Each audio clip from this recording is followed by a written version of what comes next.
Tuesday, November 13th, conducted by Kristen Scanlon at Rome Free Academy.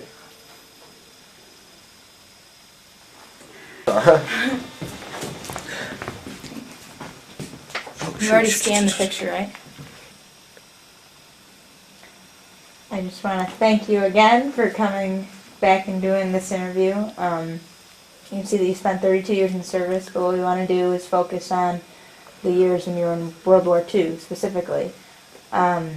Just a few background questions to get started. Where were you born and raised? I was born in Buffalo, New York, and raised in Canada. My father married a Canadian girl, and he went over and lived in Canada for a while, and then they all decided to go back to into the States. And so we lived in Buffalo, and because I had to stay in Canada, we had some mix-up with the immigrations, and they required, since he was a British subject, he had to go back to Canada to spend the rest of his time. And that's why I put 17 years in Canada, and then through the service I came into the States. So I had a lot of new things to learn from Canadian to American. What education did you receive prior to going into the service? I had 2 years of high school, basically, and then I had to start in a trade, carpentry. When and where did you enter into the service? Well, I actually recruited through Buffalo, the recruiting station, but actually then I was transferred from there down to Fort Dix, New Jersey, and there was further moved into training, which was Camp Croft, South Carolina. What year did you go to Fort Dix? Okay, it was March the 10th, 1945, that I was actually on active duty and doing basic training. So when you first got there, you were doing the basic training? Right. What was the training like? Well, it was rather difficult, first starting off, trying to work out from a civilian thinking to a military, and you always have a little conflicts with things. But I found it was quite interesting and challenging. For example, the barracks, I met different people and kind of visualized that I was Canadian for 17 years, and then into all of a sudden I'm into an American setup, and especially military, which kind of discipline and everything is in line. But one little story there we had about the sergeant, our leader, our what they call him, TI, tech instructor. He had difficulty with, not just with me, but with everybody in the barracks that one night, and we were only in there about maybe a couple of days, 2 or 3 days, and got kind of frisky and talking and making a lot of noise. And he walked out of each of the barracks are, as you know, open bay, and he had a little room on his, when he came out. He had his shirt on and his shorts, because he wanted the shirt with the chevrons on to show him, hey, I'm still boss.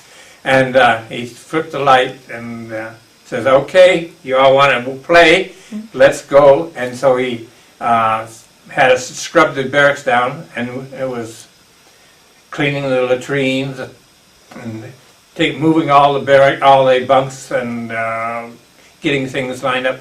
So we were at that for about 3 hours. And then he says, all right, let's go back to bed. And he flipped the light up, and there was not a sound for the rest of it, so he got his point across. We didn't have any more problems at night. And that was at Fort Dix, right? No, that was at Camp Croft, because that's the basic training. Oh, okay. Fort Dix was just a place to process you where they're going to send you. Okay. Repo depot type of a thing. So how long did you end up staying at Camp Croft? 17 weeks.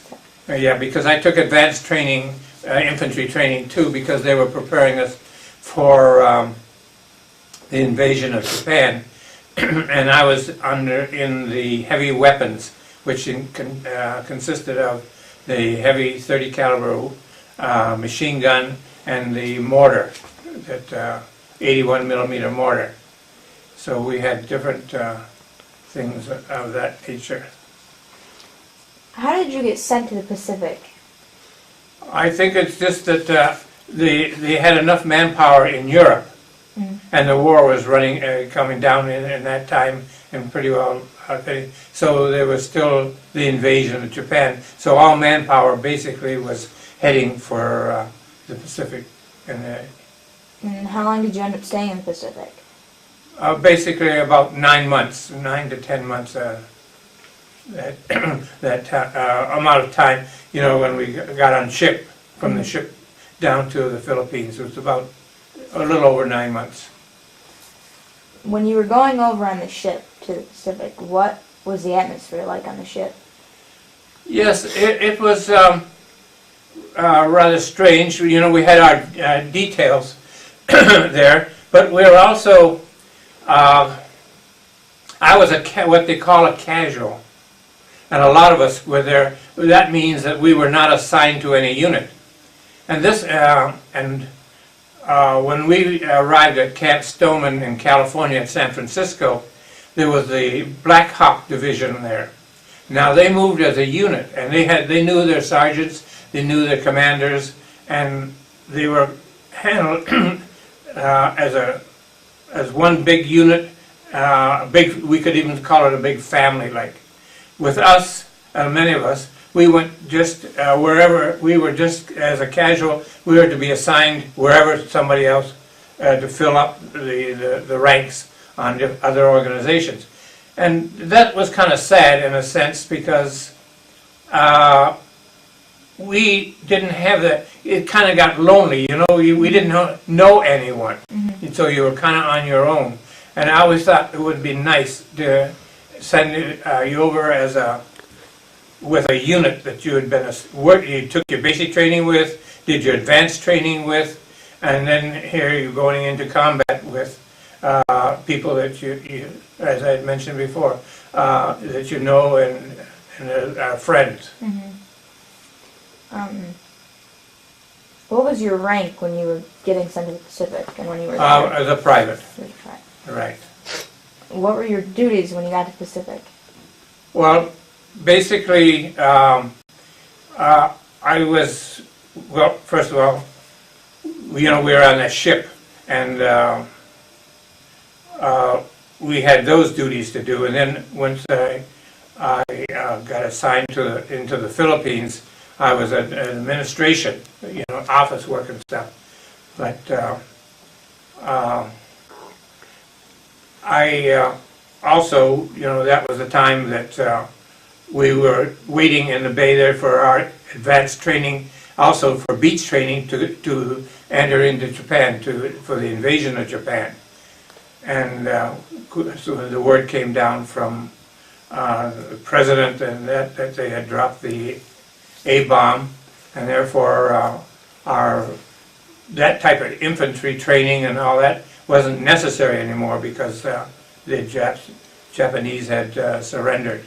So then we were unloaded from the ship and dispersed. Again, like being a casual, I didn't have a unit to belong to, so I ended up in Camp Base M in San Fernando, Philippines, at Luzon rather, and inherited a job as a runner, sitting beside the Bayside Major. Did you ever have to perform any unusual duties? Well, yes. There was some. My most unusual duty was in Thule, Greenland. That was after we know the war, but it was a project called Project Blue Jay, and this is where there was a secret base in Greenland, in Thule, Greenland, and at that time they were building it up for the communications throughout the world, so they could work on the missiles and other types of plans. And this is where the flotilla of 76 ships, the largest group of ships ever to be put together and to supply to the Greenland.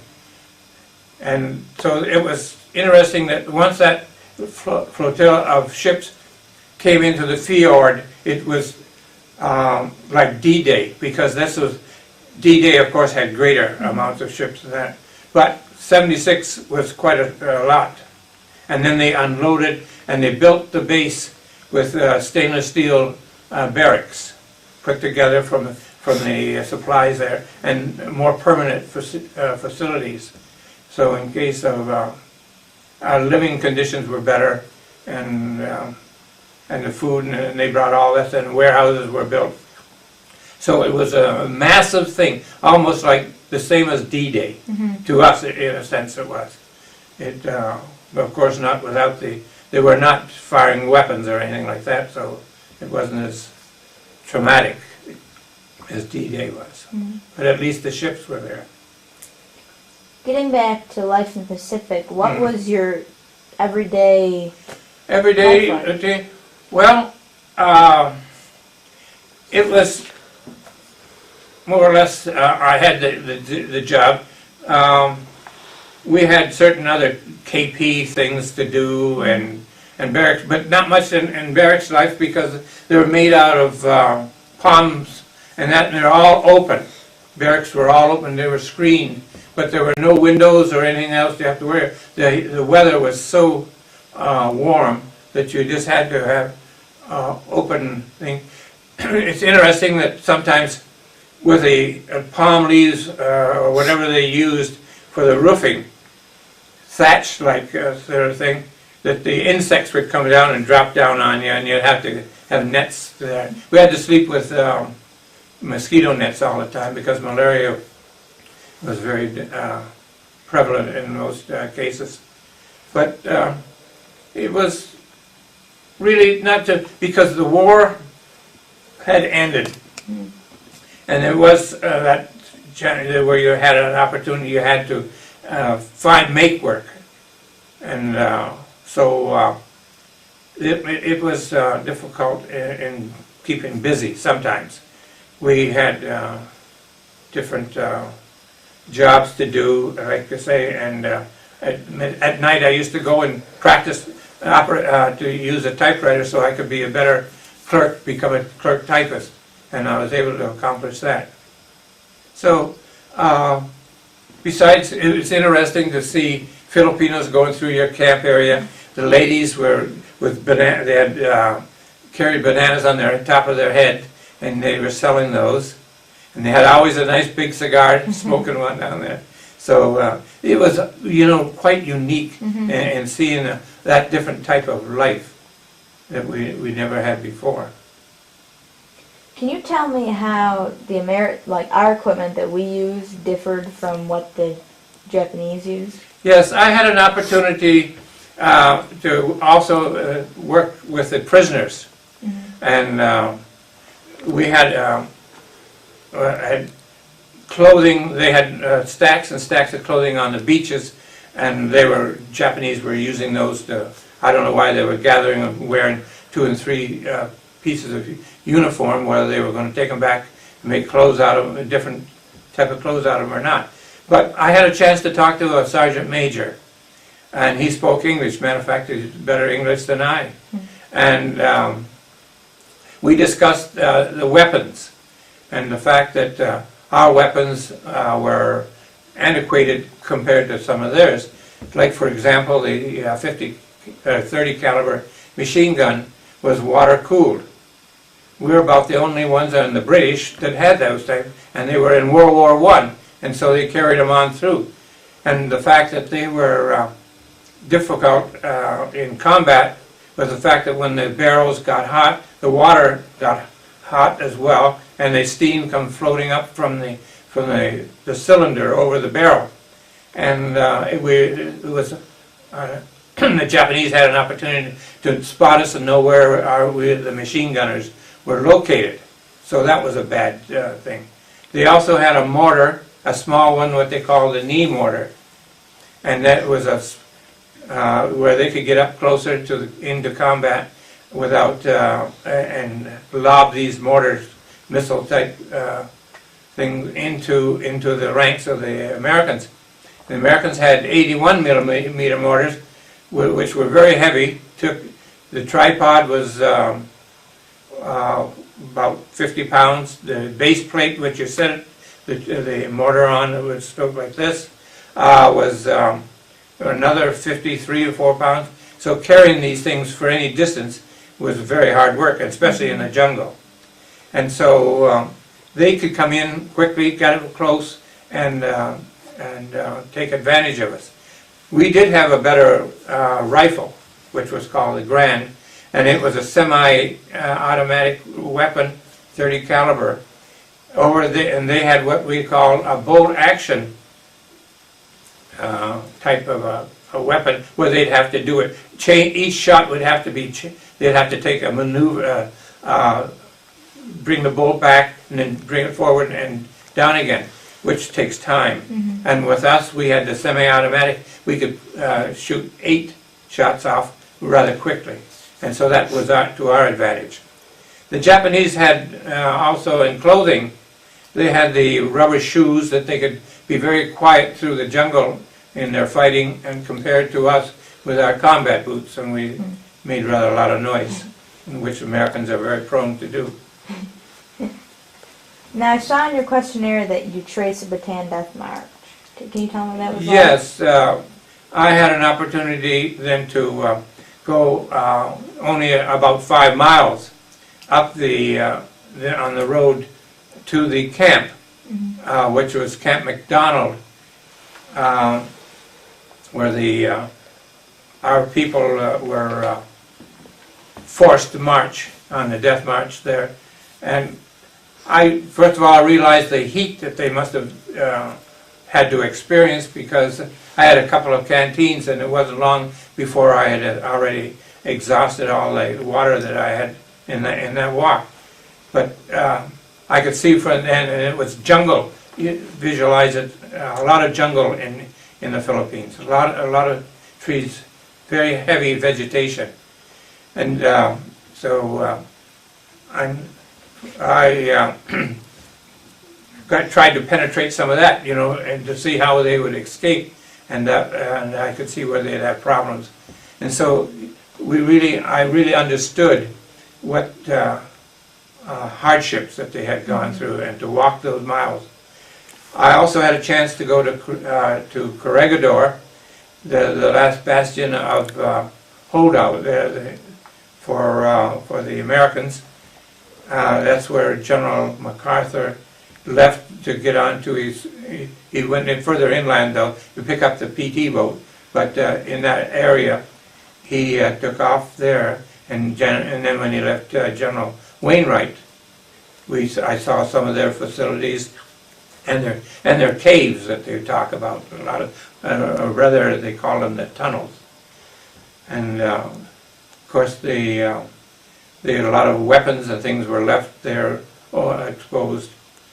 But it was a sad day that when after Corregidor fell, then there was only a few other little units that held up.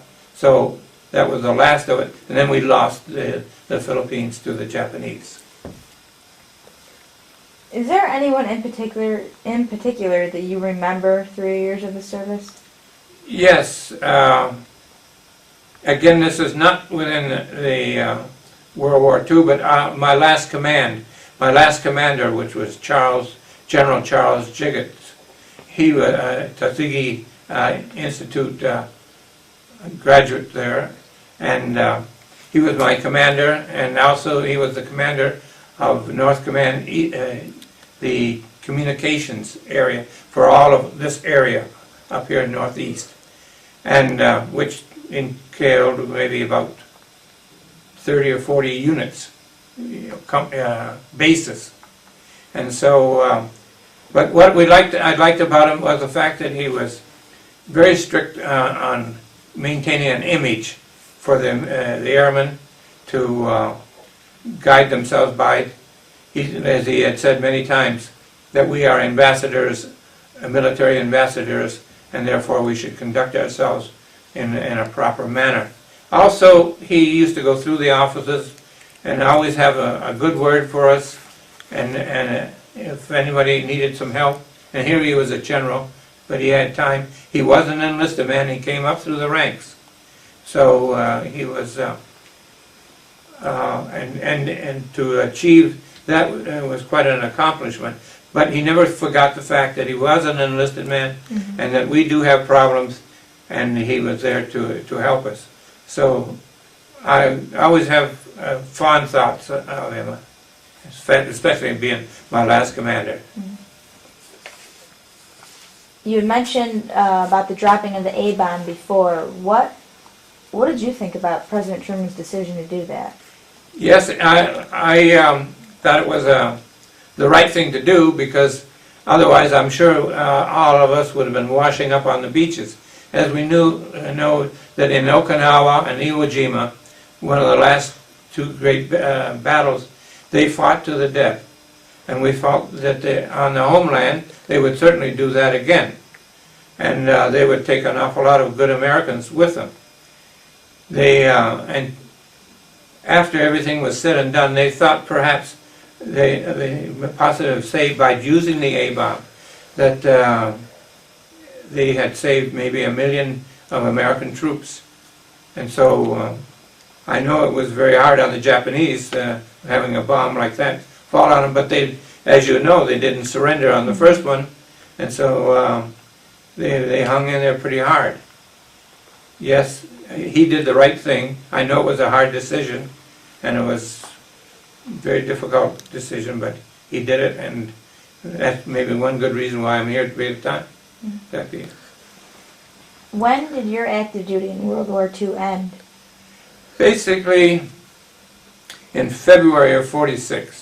That's when I had what we call the Red Apple Bill, and we had the manpower was very short over there, and they were trying to recruit men to stay in the services to accomplish these other jobs. Occupy Japan, and they've also had to occupy Europe. They had to send troops. When I was in the Philippines, they shipped 300 men to Korea, and because of their having trouble there. When the Japanese surrendered there, they had to help the Koreans out, and also possibly some of the Russian they had infiltrated down from the north. So I didn't have to go on that, but like I say, I was getting. I guess I lost my school of thought there a minute. Where did you go when you were done with your active duty? When you came back from the Pacific? I went to New York. I went to Fort Slocum, and which is the 1st Air Force Base headquarters, 1st Air Force, and I became a clerk in the Inspector General's office. They wanted to. I went through Carolina again, for processing, and they wanted to send me to Europe, and I said, I just got back from the Pacific, and they said, well, we have the word. Had a meeting this morning, and if they didn't have all the paperwork together, they'd ship you back overseas again. So I finally talked them out of that. But that's what but I did end up back in close to, and that would put me close to home, which was St. Catharines, just outside of Niagara Falls. What made you want to be in the Air Force so much? Oh, I guess I always wanted to serve in the military. Even when I was in Canada, I was with the cadets with the Royal Canadian Air Force, but that was to school cadets. And we did go to different bases and take some training with the military, with the Air Force there, because their training and their drill is a lot different from, not a lot of difference, but it's different from the American drill. And they carry their weapon on the left hand flat to the shoulder, where the Americans carry it on the right and upright. And they march differently. you've seen in the movies, maybe the British with swagger, swinging their arms and all that, and hobble nail boots, and they go in for that. So I had some little adjustment to do in that sense, but I adjusted pretty well to it. Even like we're talking on the basic training, I had some experiences there. One time we were out and doing machine gun practice, and I had to sit out in the sun for so long, and I didn't think that was a very good idea. And somebody said, "Well, why don't you just take a pencil and punch holes into the target?" And I thought, well, you know, that made sense. Punch it there and get all of it, and you have to qualify, because if you don't qualify, then you got to do it all over again. And if you've been down in South Carolina in the full sun, you know that you're going to do something that you're supposed to do. So I thought about it, and I said, well, okay. So I got a pencil, and I punched holes all around the target. And right in, of course, boom, you know, right in the center of the target, because I want to qualify. And so when they called up, okay, those who need to be checked, I carried my target up to him, but he could see where the pencil, when you have a bullet goes through a target, it makes a clean cut. See, I wasn't thinking that way. But when you use a pencil, it just, you punch a hole in it, and the paper just spreads. He says, you didn't get this target, you punched holes through the pencil. I guess he knew it. Second lieutenant. So he says, okay, go get your field pack, put it on, and then give me about 70 push-ups. So then I thought, well, I got to learn the lesson on that. But then again, while we were on the target, on the range, we did do what we call search. A certain, you know, the targets would come up, and we would have to fire at them. In order for someone to have the target pop up and down, somebody had to be in a hole down there to lift the target up and lift it down. So if they called for number 12, the number 12 target would go up. They'd fire the machine gun or a rifle fire at it, and then they'd come down, traverse and search. So I had the job to take care of number 12, and then they had a field phone, and that's how they notified you. They strung wire along on the ground, and they'd say, okay, 12 up, 12 down, like that. And I can't remember, maybe I was there about 15 minutes doing it, and then I blacked out and went to sleep, I guess, to the sun. And so I slept through the whole target practice. So, and they came and got me, but I thought I was going to be in trouble, but evidently other people have done the same thing. If you could use one word to describe your years in service, what would it be? Well, I would say self-satisfaction. I think because the service is a challenge in a true sense. There's no, like compared to sometimes to some civilian jobs where it's a boxed-in type of job. But in the military, it depends on your aptitude and your initiative and that, whether you want to rise up through the ranks. And you could be like General Jiggets, for example. He went from sergeant eventually to a brigadier general. So it's unlimited. And if you take advantage of all the schooling and other training that they put you through. So I thought, this is a wonderful way to learn. I like the discipline, I like the military, I like their ways, and I also, the travel involved was not nice too. I enjoyed that. I never argued about sending me anyplace. So overall, I thought it was an excellent career. So that's ultimately what made you stay in for Yes, 30 plus years? Yeah, 30 plus years. And are there any other interesting facts you'd like to share? Any stories, particular stories you remember? Well, I'm just thinking they covered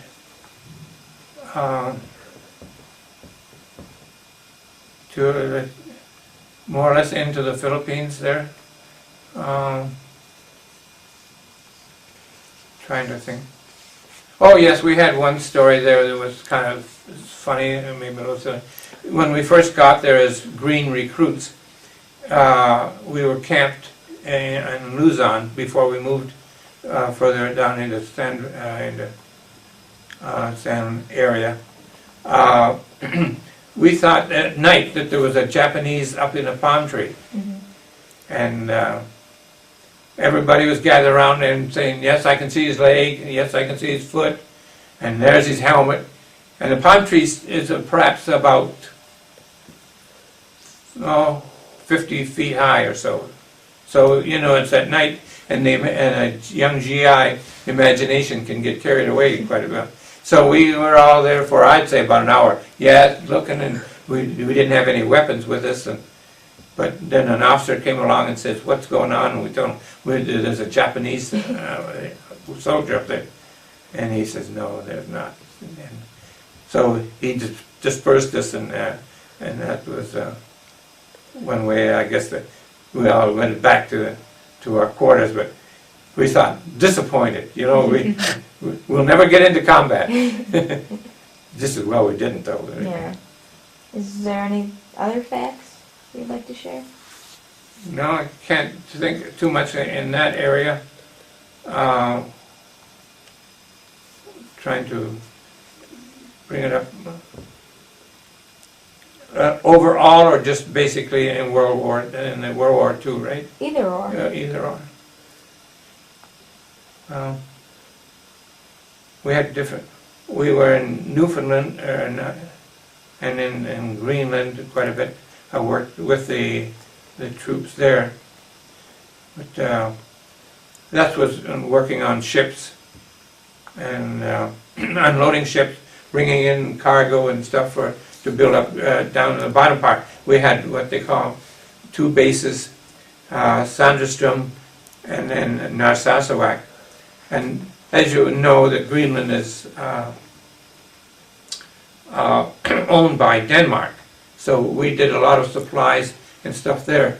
And we had a chance to see some polar bears and see the Greenland people. A lot of people want to call them Eskimos, but they're not. One little story there that the